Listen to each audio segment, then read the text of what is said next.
neonatal, maternal, and infant mortality as being one of the highest in the world. Also, we have seen that Malawi has got the highest preterm delivery rate at 18% in the world. The sad thing is that there's not much in terms of what we can do for babies that are born preterm, especially those babies that are born with complication of prematurity, like premature lungs. The best currently that we can give is simple nasal prong oxygen. So that's where we come to discuss about CPAP and our efforts to make sure that this particular facility becomes developed countries. There's a move towards using more CPAP. And this is not only in tertiary health facilities. This graph was extracted from my publication in New South Wales in Australia, where we see that at each level of health service delivery, there is a trend towards increasing usage of CPAP as therapy for respiratory distress syndrome.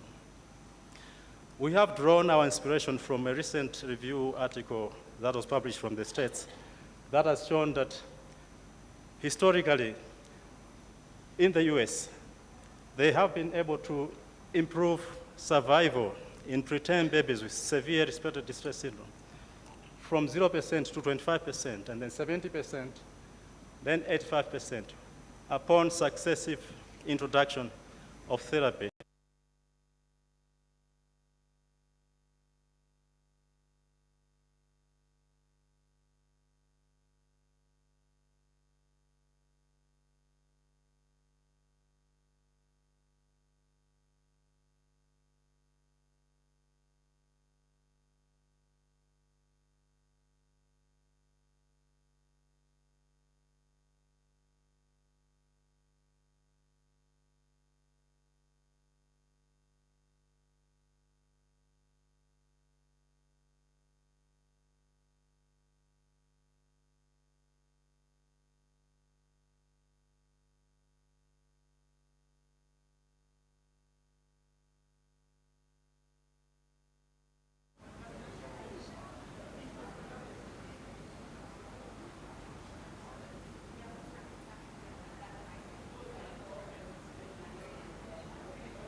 Hi.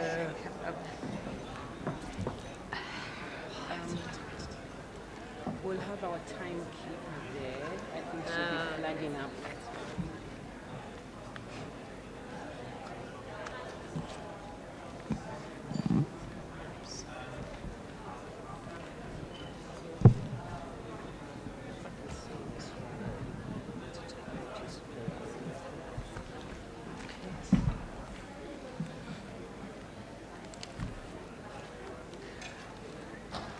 Ready to go?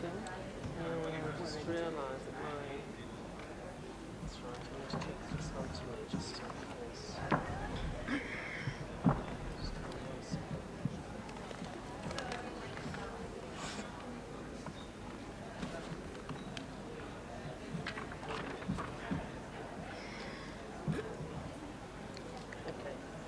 Good afternoon. Welcome back from the tea break. I guess we should be ready to go into the next session, which is a continuation of the infection track. And at this time, we'll be looking at research updates, and we have two presentations. One is regarding the WHO multi-country study on newborn infection treatment regimen, and this will be presented by Elizabeth Mason from the World Health Organization. And the second presentation will be Ethiopia combined study, and this will be by Abiba Bekele from Save the Children in Ethiopia. So I'll go into introducing our speakers for today. We have Dr. Elizabeth Mason. She's the director of the Department of Maternal, Newborn, and Child and Adolescent Health in the World Health Organization. Dr. Elizabeth Mason, director of the new Department of Maternal, Newborn, Child, and Adolescent Health. She was director of World Health's Department of Child and Adolescent Health and Development from September of 2004. And from 1st August 2010, she was also responsible for the Department of Making Pregnancy Safer until the establishment of the new department. She leads a team of more than 100 professional staff at the World Health Organization headquarters, regional offices, and in many countries. Dr. Mason is a specialist in public health, maternal and child health, and has spent 24 years living and working in the African region. For 23 years, she worked in Zimbabwe, initially at district level with the NGO Oxfam, then with the Ministry of Health at the Provincial Medical Directorate, and finally at headquarters as Deputy Director, Maternal and Child Health. She subsequently worked for 11 years in Africa with the World Health Organization in the Inter-Country Office for Southern Africa, and then moved in the regional office in Harare as Regional Advisor for Child and Adolescent Health. She qualified in medicine from the University of Leeds in the UK and holds a Master's in Science in Community Medicine from the London School of Hygiene and Tropical Medicine. She is also a Fellow of the Faculty of Public Health in the UK. I present to you Dr. Mason to make the first presentation.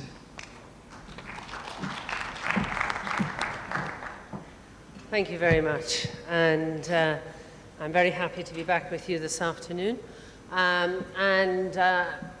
I'm making a presentation on behalf of all of the principal investigators and the team in the AfriNest study.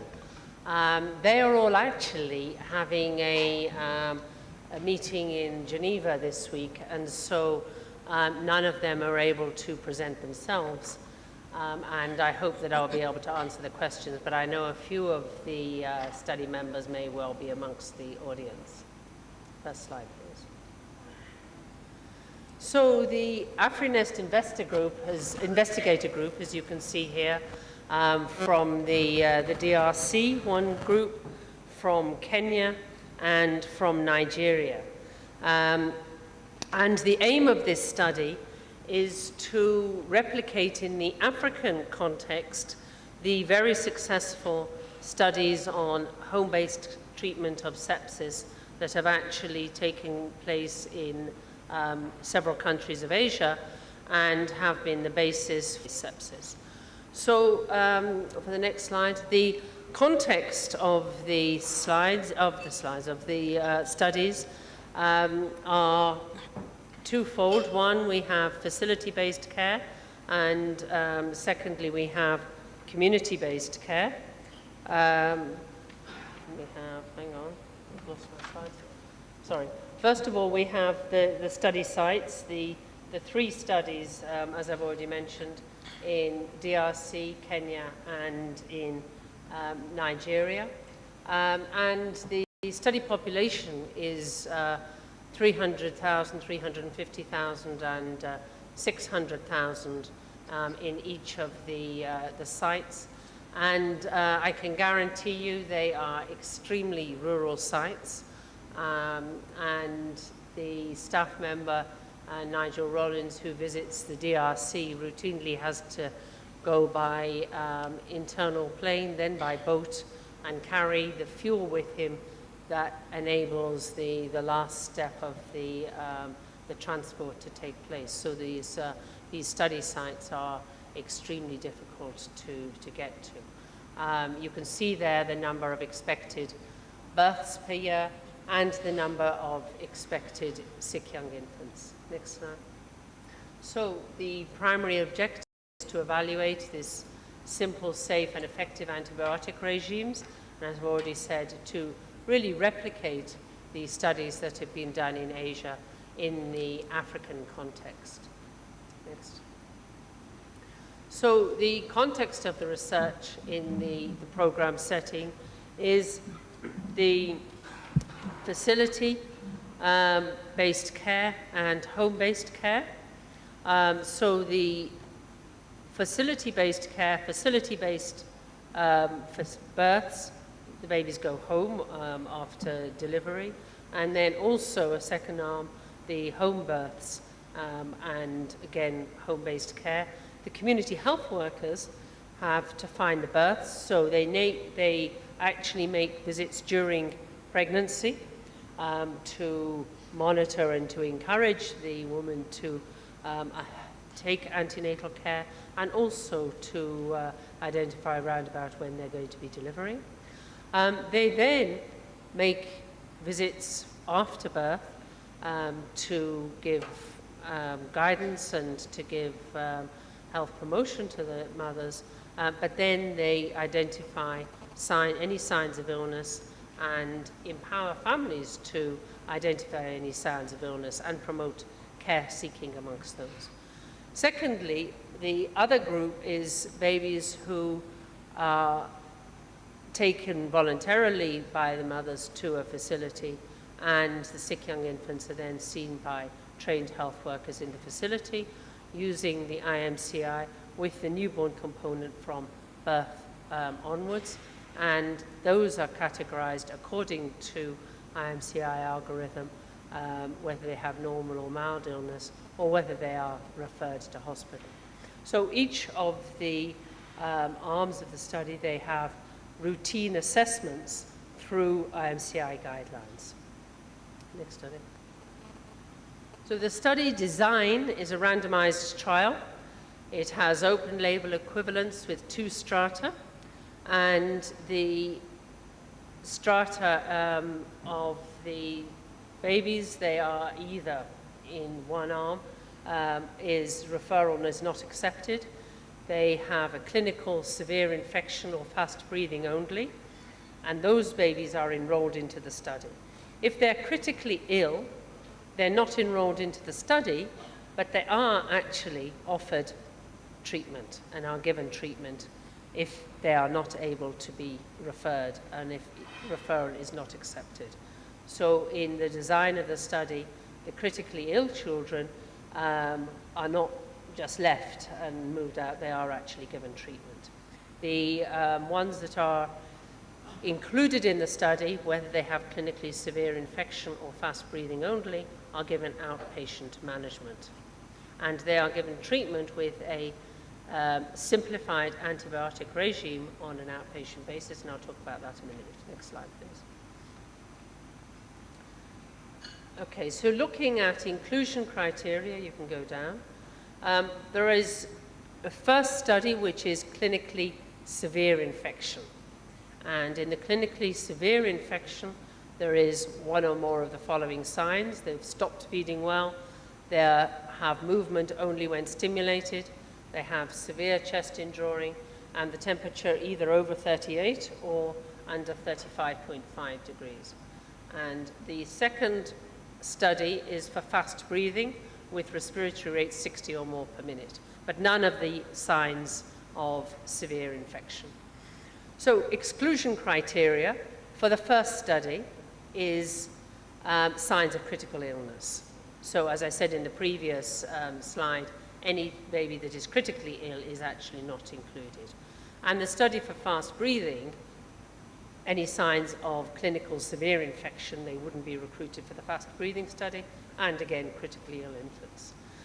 For both studies, previous inclusion in the study, so if they'd be previously been included, they're not included again in the study. They would actually be treated but not included. And hospitalization in the last 2 weeks. So they might not have been in the study, but they might have been hospitalized elsewhere. Next one. So the treatment regimes. Firstly, the control arm, and I think you have to go through because it's not, yeah, okay. The control arm for both studies is IM gentamicin and procaine penicillin once a day for 7 days. That is 14 injections, 1 injection of each every day for 7 days. That is the reference treatment for the control arm. For the interventions, for the clinically severe infection, there are 3 arms. Firstly, IM gentamicin once daily and oral amoxicillin twice daily for 7 days. That is 7 injections plus oral amoxicillin twice a day for 7 days. The second arm is IM gentamicin and procaine penicillin once daily for 2 days, and afterwards oral amoxicillin twice daily for 5 days. That's 4 injections and then continual treatment orally for 5 days. The third arm is IM gentamicin once daily and oral amoxicillin twice daily for 2 days. Thereafter, IM gentamicin once daily and oral amoxicillin twice daily for 2 days, and then oral amoxicillin twice daily for 5 days. That is 2 injections. So to summarize the comparison, for severe clinical infection, we either have 7 injections, 4 injections, 2 injections, but all of the treatments are overall for 7 days. So it is a combination, different combinations of IM and oral antibiotics. For the fast breathing, there are no injections. It is oral amoxicillin twice daily for 7 days. So what are the anticipated outcomes, or what are the outcomes that we don't want? Anticipated outcome is cure. So primary outcomes in terms of treatment failure within 7 days of randomization. This includes death, and I will go into what treatment failure is now. Secondary outcome is death between 8 and 15 days of enrollment, relapse signs, compliance or non-compliance to study therapy, adverse effects due to study drugs, and an independent assessment of the outcome is scheduled on day 4, day 8, day 11, and day 15. And additionally, if the health worker feels that it is needed. So in terms of looking at the outcomes, if there is any adverse event or any treatment failure throughout the whole period of 15 days, that is treatment for 7 days and follow-up for 7 days afterwards, then this is actually recorded either as a primary outcome within the first 7 days or as a secondary outcome. Then, next slide. Treatment failure. We have treatment failure for each of the group, and that comes back to the last slide on the primary outcome. So within the first week after randomization, treatment failure can be death, can be hospitalization, can be serious adverse effects of the study antibiotics, clinical deterioration, which is defined as emergence of any sign of critical illness or a new sign of severe infection, no improvement by day 4, re-emergence of any presenting sign after disappearance on day 4, and or rather persistence of a presenting sign on day 8. So fairly strict treatment failure criteria. And then the next slide, the treatment failure for fast breathing, again, death, hospitalization, serious adverse effects, clinical deterioration, no improvement in respiratory rate by day 4, and persistence of fast breathing on day 8. So looking at the sample size, as I already indicated in the first slide, for clinical severe infection, it is 3,600 in the 3 countries, and for fast breathing, 2,300 in the 3 countries. And the duration, the overall duration of the study is 30 months. So where are we? I'm afraid we haven't yet finished. We're nearly there, but not quite. So far, births identified as 77,000. This is status as of the end of March. 77,589 births identified. Infants identified by the community health worker to have any sign of infection is 11,625. Infants assessed by nurses to have signs of possible serious bacterial infection, 6,918. So it's actually quite high numbers that we're, a high proportion of these babies we're looking at. Infants not enrolled because of critical illness, 467. And infants not enrolled for another reason, 985. And then infants with severe infection, therefore, enrolled in the study, 3,335. And infants with fast breathing enrolled in the study, 2,131. So if we compare that to the numbers that we are looking at, the 3,600 and the 2,300 were actually almost there. Next one. So in terms of when the study is finished, and I'll come on to my last slide as to when we're expecting to be finished, but what are we anticipating the policy implications to be? Firstly, we anticipate a simple, safe, and effective regime for outpatient treatment of clinical severe infection where referral is not possible. And looking at the 3 different regimes, what the anticipation is that the simplest regime will be as effective as the reference regime, but we have to see. Secondly, simple, effective, and safe treatment of fast breathing that does not include any injections, and that would be a tremendous step forward in terms of policy implication. Then thirdly, the role of community health workers in identifying signs of infection at home and taking infants for treatment to the nearest health facility. And this has implications for task shifting, implications for care nearer the home, and I think extremely important, particularly in countries where newborns are not taken out of the home, and many newborns actually die because they're not able to be taken out of the home because tradition doesn't allow. And then, importantly, health systems requirements, because the need for planning, the need for appropriate human resources, not only the community health workers, but the next level, the trained health workers in terms of supervision and monitoring, the commodities and the availability of the commodities for those health workers, the community health workers, and then the referral for outpatient treatment of severe infections. So important issues around policy implications for the health system requirements that are needed. Next. So what are the next steps? The next steps are completion of enrollment of the study, and as you've seen, we're very nearly there, so we expect actually to complete by the end of May. That's the end of next month.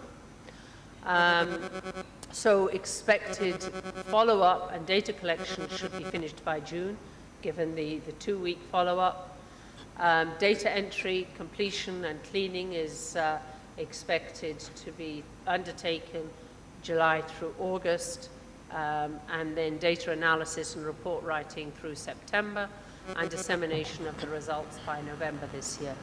So we would hope that by the end of the year, we will be able to, with any luck, have fast-track publication, but at least the results will be there.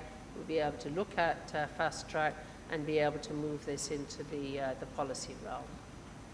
So other members of the study group from the DRC, Kenya, Nigeria, three sites in Nigeria, the data management group, technical support and coordination group, and many thanks to Bill and Melinda Gates for the funding of the study, which WHO is supervising the 3 sites.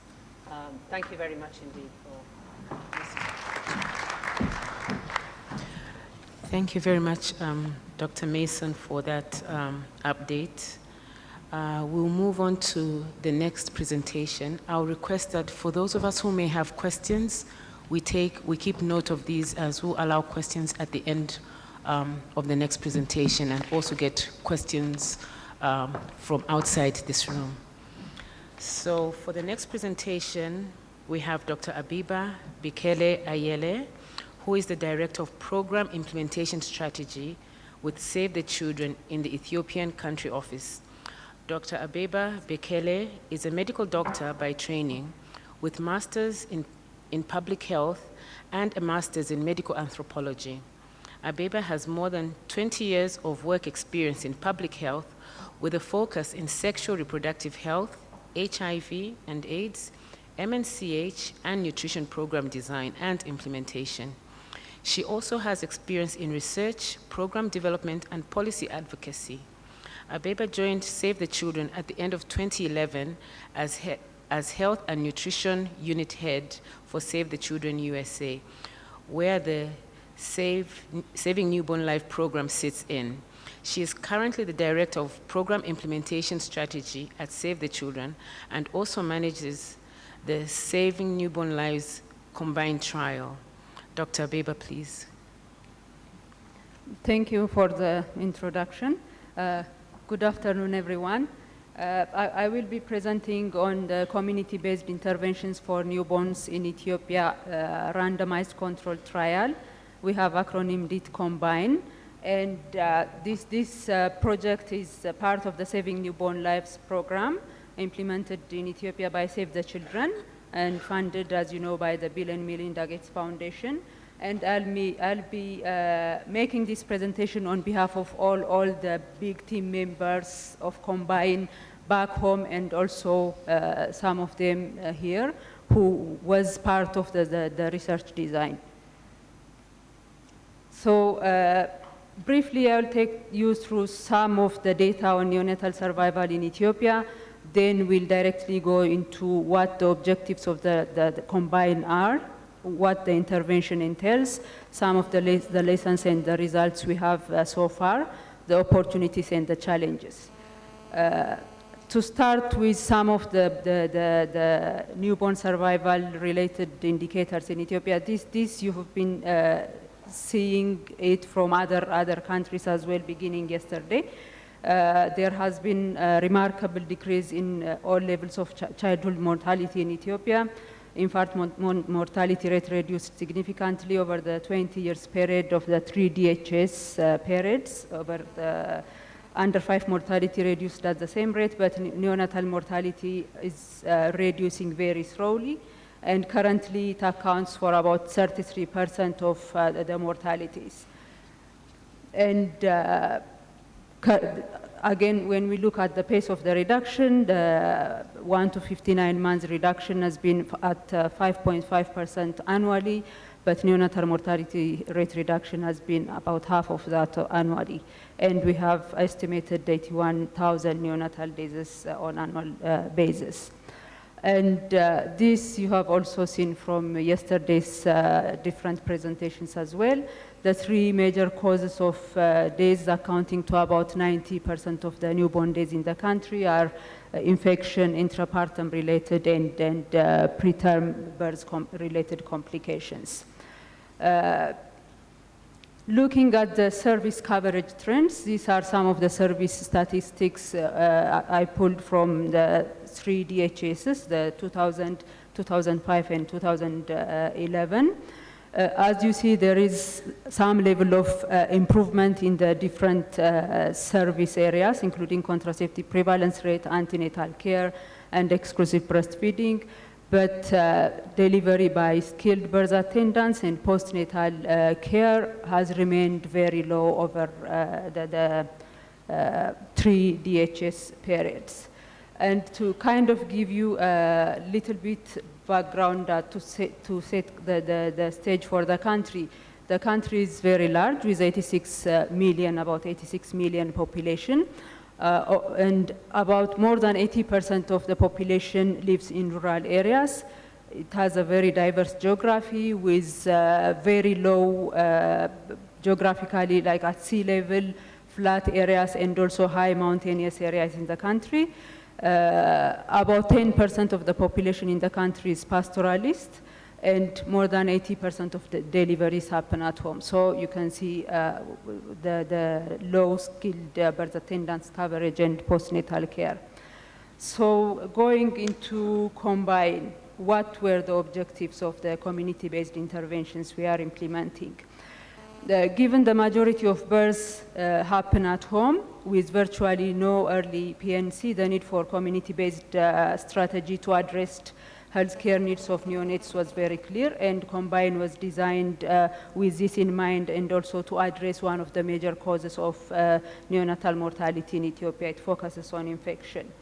And the key objectives were, when it started, we had over 30% of the newborn mortality due to infection, and that was why the focus was also on infection.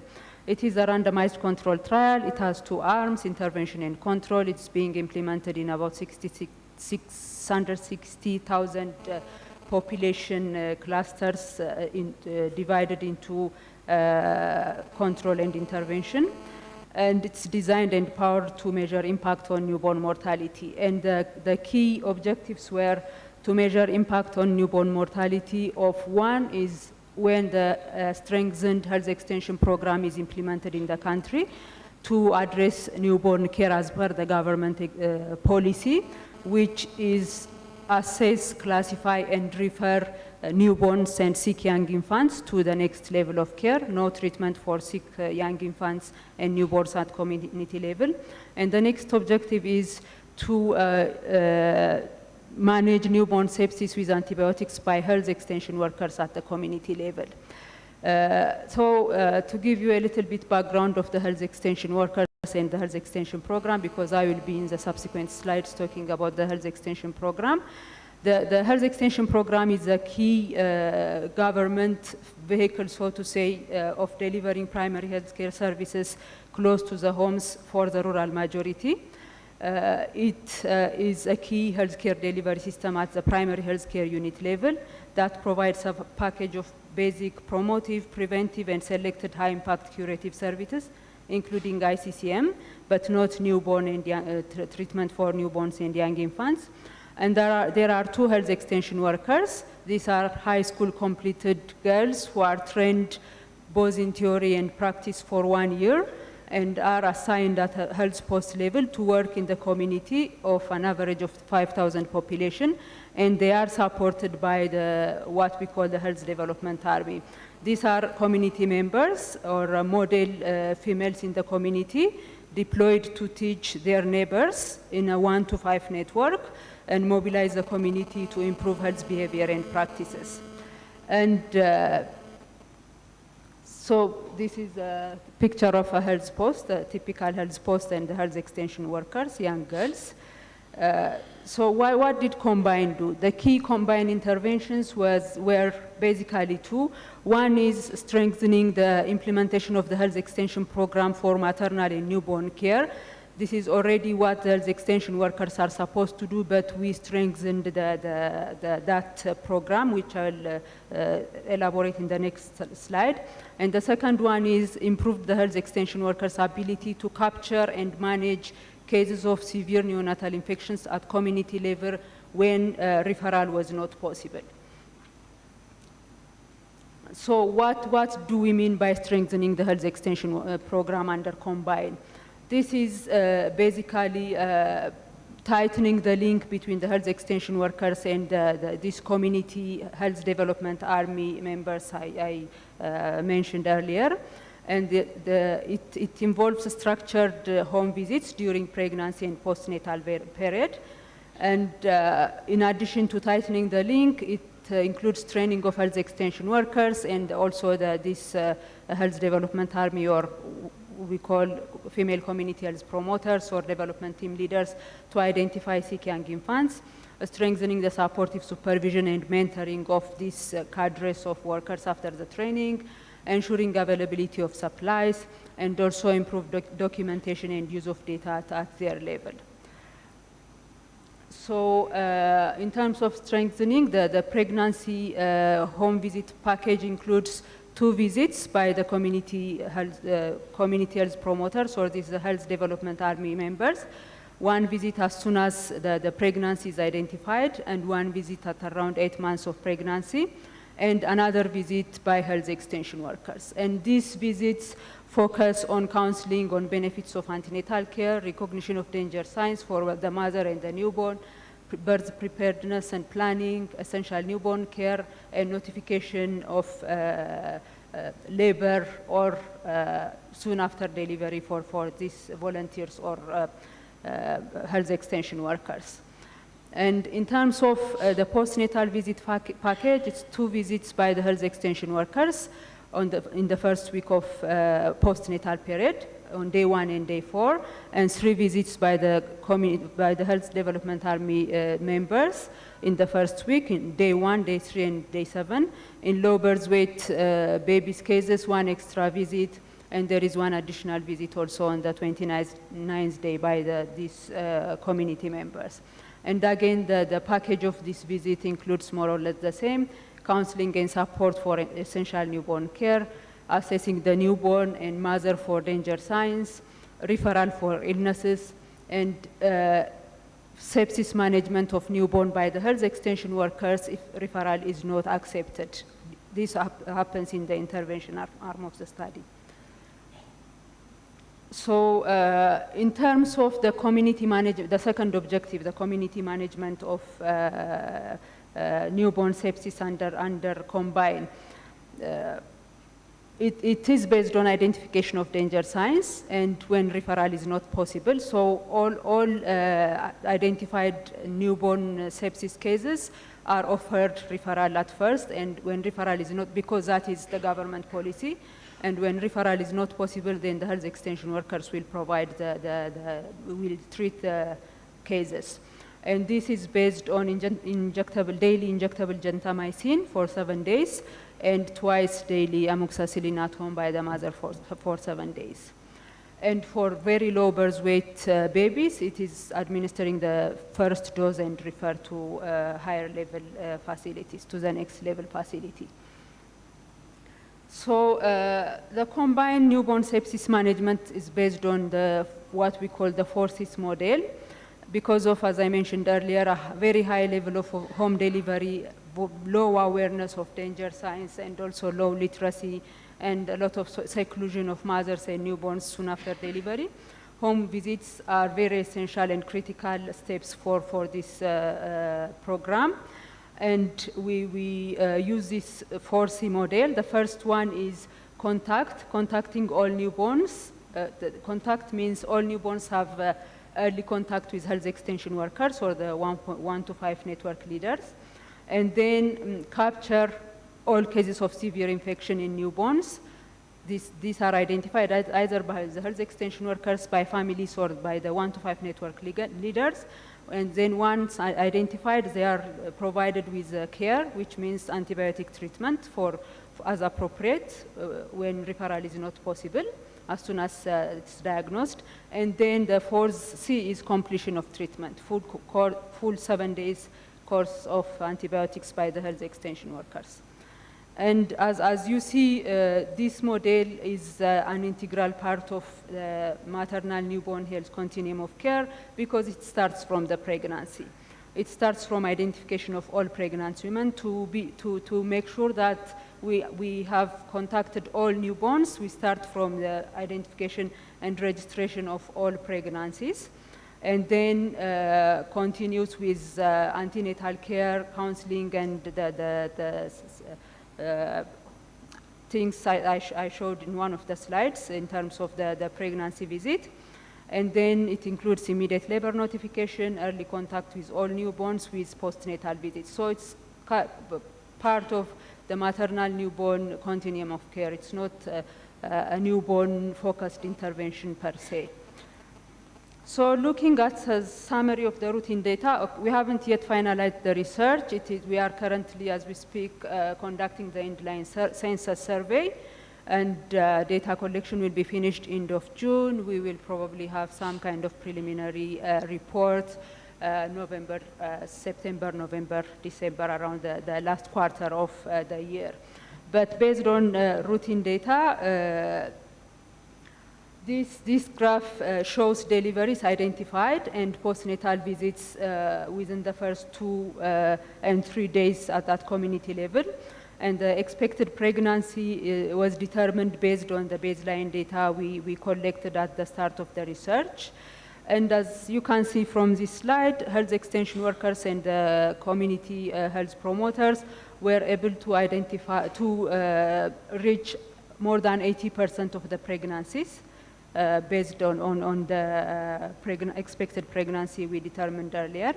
And then they were also able to do postnatal visits within the first 2 days of life or the 2 days of after birth for about 80% or more of the cases. And this is pretty high level of coverage. And this one shows postnatal visits within the first week of life. As you can see, if they are visited within the first 2 days, I think that is pretty much what they can do. If they visit, they do it within the first 2 to 3 days. There is no increment we've seen or change we have seen over the 7 days period. So what is working?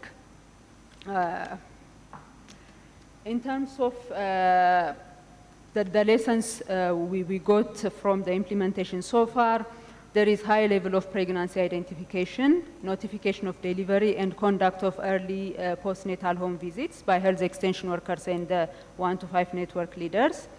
There is a good proportion of sepsis case identification and treatment, and very high level of treatment completion at the health post level. This is the data which I showed on the graph.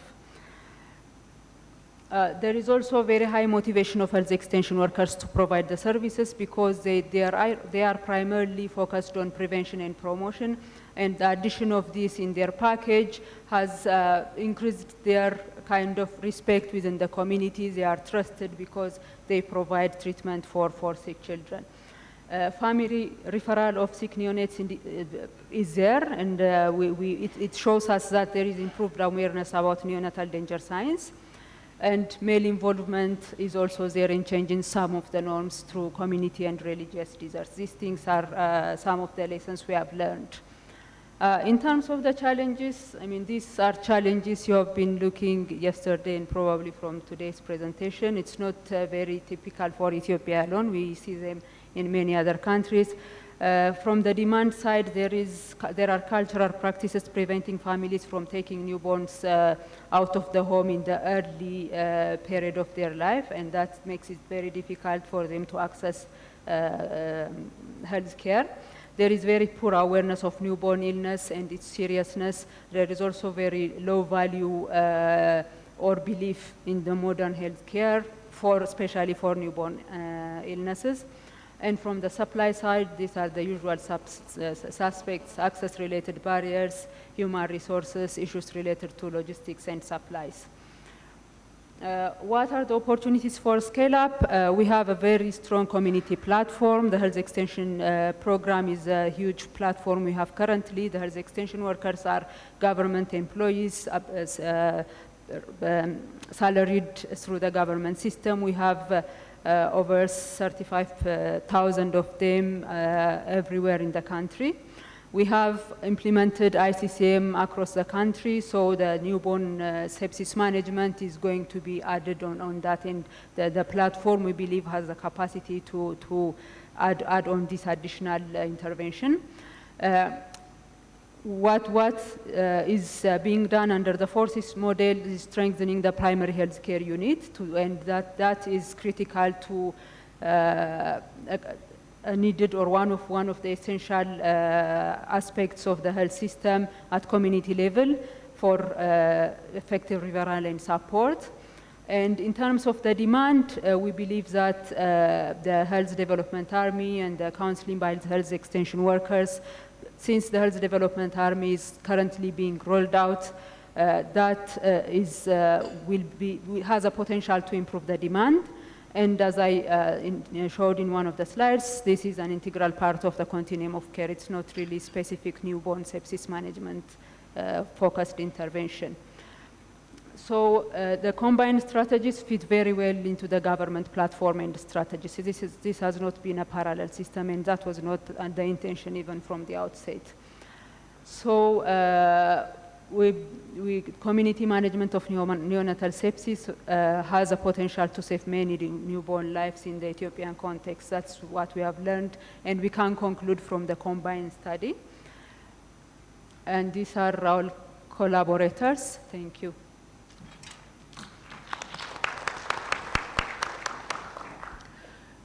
Thank you very much to our two presenters on those two interesting presentations.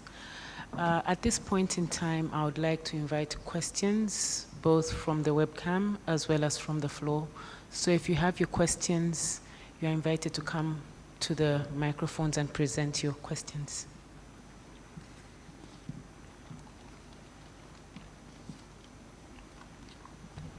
This is a question for Lynn. In the study, where the community health workers supposed to identify the severe illness, severe infection, and inclusion and exclusion, and then start medication, or they only do referrer in the three arms? Could you kindly repeat your question? In the study, the WHO three-country study, the community health workers were trained to identify the inclusion-exclusion criteria, and they can provide the medication at home or only refer. Thank you. My question also relates to that, so let me ask. Please go Dr. ahead. Mason. Yeah, my name is Tadbab. Following that question, if I have understood correctly, the role of the health, the community health workers is in identifying danger sign and taking the baby for treatment. I was hoping when I heard that WHO is conducting the multi-country study, that this study would be looking what we have found from the Asian study, if that's applicable to African study, African settings, that is, if community health workers are able to identify and provide treatment. But from this study, it doesn't seem that is one of the objectives. If I have understood correctly, that they would be just identifying and referring, knowing the difficulty in accessing and also the cultural barrier for families to go out of home. How do you see that, addressing the high burden of disease and the mortality in the near future? Thanks. My name's Jo Keating from Zimbabwe with USAID. I just wanted to ask, with the Ethiopia study, are you doing any costing along with this study? Have you looked at any of, what this means in terms of costing for other countries? Thanks. Thank you. I think at this point I'll allow the panelists to answer the questions before we take the next round of questions. Okay, thank you very much for the questions. I think that maybe in my explanation it wasn't very clear. So the primary objective of the study is evaluate simple, effective, safe antibiotic regimes for use at first-level facilities and in the community for young infants with possible serious bacterial infection whose families do not accept or cannot access referral-level care. So basically, this is community-based treatment. And the community health workers are trained in the identification of the babies and in the management of the babies. Now, in terms of the first facility and the referral facility, the referral facilities are really at quite a distance, but some of those treatments are actually taking place in the home, and some of those treatments are taking place in the first facility, depending on whether the family wants to go to the facility and will be accompanied to the facility. So, but they are not taken to the referral facility.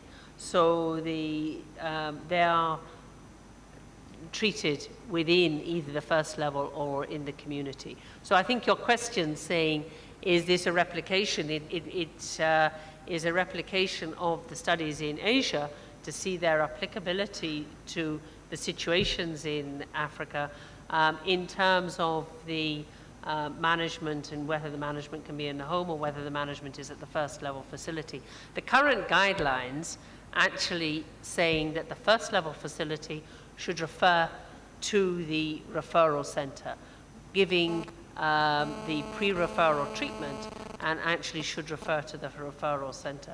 But as we know, compliance with referral is often very low, and also the ability of the first level facility to manage those babies. So that's also why the regimes are looking at the 3 different regimes, one with 7 days of injections, one with the 2 days of injections, so that they can actually, there's the 7 days, the 5 days, and the 2 days of injections, so that the more that you can actually give oral antibiotics, the more the baby will actually be able to be treated in the home. And maybe just to say, whilst I've got the microphone, that these studies are specifically on treatment, but I think that we should be really emphasizing also the prevention. And we do have the studies that have been presented in other sessions, and then the scale up of those of chlorhexidine for prevention, particularly for births in the home. And we have a new WHO recommendation on the newborn health guidelines, which should be being released any time now, talking about cord care and the use of chlorhexidine for cord care for situations where there is home settings, high neonatal mortality settings, from particularly from sepsis. And I think that these settings are all falling very much within those categories. And so we would really see that chlorhexidine would be very applicable for prevention in these settings. Thank you. Costing, yes, we are also looking into costing. One of the objectives is to assess the feasibility, acceptance, and also cost of introducing newborn sepsis management at community level. So we are looking into costing, and that we are collecting currently data around we have collected data around the cost. So that will be part of the report we'll be having end of this year or last quarter of this year. Steve, do you have anything to say about the cost? Might want to mention the HEW time and motion study and the interest in that. Thank you. I'll invite another round of questions if there are any. My name is Nonhlanhla Dlamini. I'm from the Department of Health here in South Africa. My question is to both presenters. And I would like to know, was there any resistance from the medical doctors? What was the acceptability of this intervention?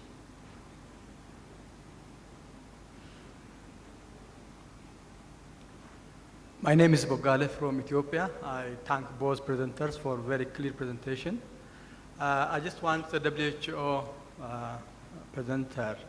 I was hoping to hear actually the preliminary result of this study because we are, trying to start our own community management of sepsis, probably depending on the outcome of the result of the multi-center study in WHO. Anyways, I think that will obviously guide us later on, whenever it comes out.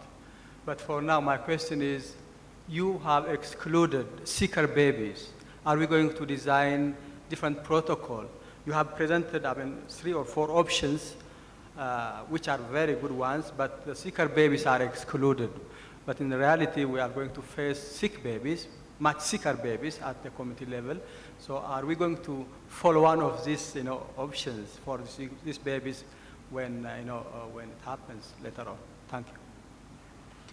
Thank you for those questions. Okay, thank you. I mean, I think the first one, was there any resistance from medical doctors in the sites where the studies are being taken place? The doctors don't actually exist, apart from the study doctors. So I think the answer is no. But I think that the local investigators are all from Nigeria, Kenya, and Democratic Republic of Congo. There is actually the universities have got local investigators there, but in the sites, it's actually, I think they're only too happy that some treatment is able to be given to the because they are extremely rural sites, and I think that in any country, in taking forward any of these recommendations when they come out, one of the issues is what is the access to treatment and how long does it take to actually access a referral center. So the applicability and how we would address it from country to country really depends on what the terrain is like and what the distance to a referral center is. And here we're talking about situations where maybe it is a day's travel to get to a referral center. The second question in terms of what about the very, very sick babies, I think that given the study and given the community, the trial is actually looking at, are the community health workers able to assess and to do the treatments, but it is also looking at the different treatment regimes. So for the very, very sick babies, it was felt to be non-ethical to give them less than what the current standard regime is. And the current standard regime is the 7 days of injectable antibiotics for both the gentamicin and the penicillin. So the very, very sick babies were actually given the standard regime and therefore not included in the trial. And I think that when studies are being conducted, one has to take into account that there always will be exclusion criteria of the most sick, whether they be infants, whether they be mothers, whether they be depending on the trial, because you can't subject that group to less than what the gold standard is. Mm-hmm. And what this trial is looking at is, are the other standards actually equivalent to the gold standard? And if they're equivalent to the gold standard, then we'll be able to recommend them for the very sick child. But then, there is that small proportion of critically ill as well. Resistance from the doctors. As I tried to say initially, more than 80% of the deliveries happen at home. And newborns are virtually not visible in the public health system. They don't come for various reasons, cultural, but also access-related barriers. So if they don't come to the facilities, we have to go. And I think this was understood by all the doctors and the medical community. And we actually, from the design phase, the Ethiopian Pediatric Society was part of this. And even along the way, as part of the internal technical advisory group, they were part of the study. And there is a strong support from that group. Some of the members are also here, so they can speak about it as well. But there was no basically resistance around by the doctors. Oh, thank you. Please, we can have another round of questions. And I'm just wondering whether we have any other questions from the webcast. Okay, please go ahead. I just have a comment to make. Thank you very much for very nice presentations, very clear and really exciting to see this happening. And my comment is actually with respect to the simplified antibiotic trial, the AfriNest trial. I just wanted to emphasize that, in fact, there are 2 trials in Asia that you mentioned, and just to note that they're actually testing the same regimens, and so there's the same protocol both in terms of inclusion, exclusion criteria, outcomes, and clinical protocols in terms of the treatment regimens. So, and those are a little bit behind in terms of when they're going to be finishing. One in Bangladesh will probably conclude enrollment in September, and one in Pakistan probably will conclude at the end of sometime around November or December. So within, hopefully a short period of time, we will have hopefully sufficient evidence from both Africa and Asia to really rethink our recommendations and our regimens. Thanks. My name is Masfin Taklu. I work for World Vision. My question is for Dr. Mason. Regarding the multi-country study and as well as the community health workers. Just knowing that there are variations of community health workers in terms of literacy status as well as the kind of work they do, I think from country to country.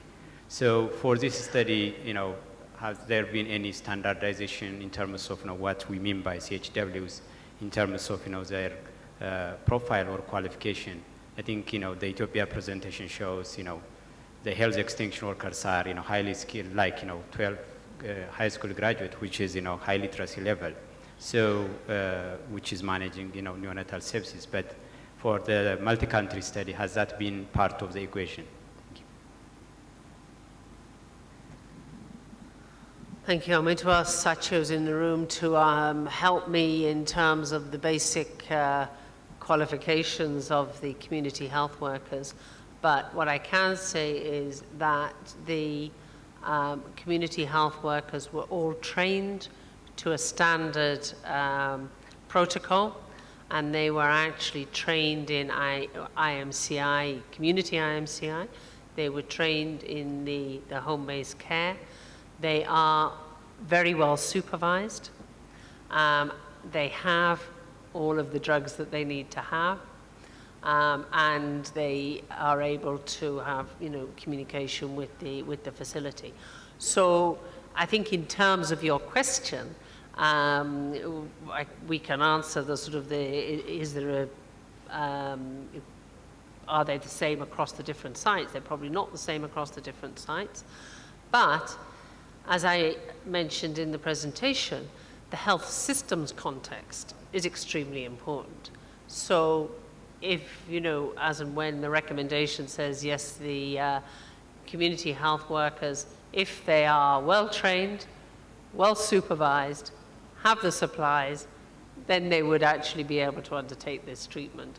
And I think that those things are extremely important. And when looking at putting programs in place, we're not saying give the drugs and let the community health worker be on their own. And I think that that is actually a very important. So as countries put different systems in place to reach the more unreachable, those parts of the members of the population that aren't within access of the facility, then, you know, is there a good system? And I know in your country, in Malawi, in Nepal, in India, there is actually a system in place. So the question of having a system in place is extremely important if you're moving towards the community.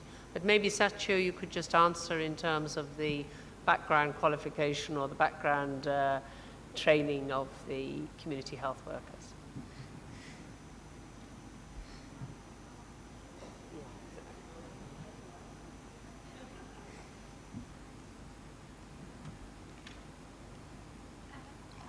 So the background of community health workers between Kenya, DRC, and Nigeria are slightly different, but as Liz has mentioned, we had provided the training based on UNICEF and WHO guidelines and training package. So the training is consistent. So that's the most important thing. And the second point, I want to make a comment on the critically ill children that we have actually excluded from the study, that we got the comments from someone here. Yes, we have excluded those people who are critically ill, but we actually offered, if family accepted, we actually offered the best possible treatment, and we followed up for 2 weeks. And then we actually made sure that we get the outcome of these infants in 2 weeks. Thank you. I think that will be the last question as we wind up. Actually, I would like to comment. One of the participants asked if doctors resisted. So I would like to provide some comment on that. In Ethiopia, it was a peculiar situation where pediatricians, doctors are advocating for community-based management of childhood illnesses and also for the combined study. And the country's renowned pediatricians are also part of the investigators' team. Of course, this didn't happen overnight. Doctors, if it appears resist because of our oath, do no harm. We always want to be on the side of the patient, and we want to see the evidence. So until that was evident, the professional associations wanted to see the evidence. What is the evidence for community case management? So once that solid evidence was available, they were actually the champions, moving ahead and informing policymakers in putting the newborn agenda forward, and as I said, also leading, being part of the investigation team. Thank you very much for all those questions and comments, and many thanks to the presenters for the very interesting presentations. We very much look forward to the final results of the studies that will help guide implementation in country levels. So I think at this point, this marks the end of our presentation, and we can give ourselves a big round of applause.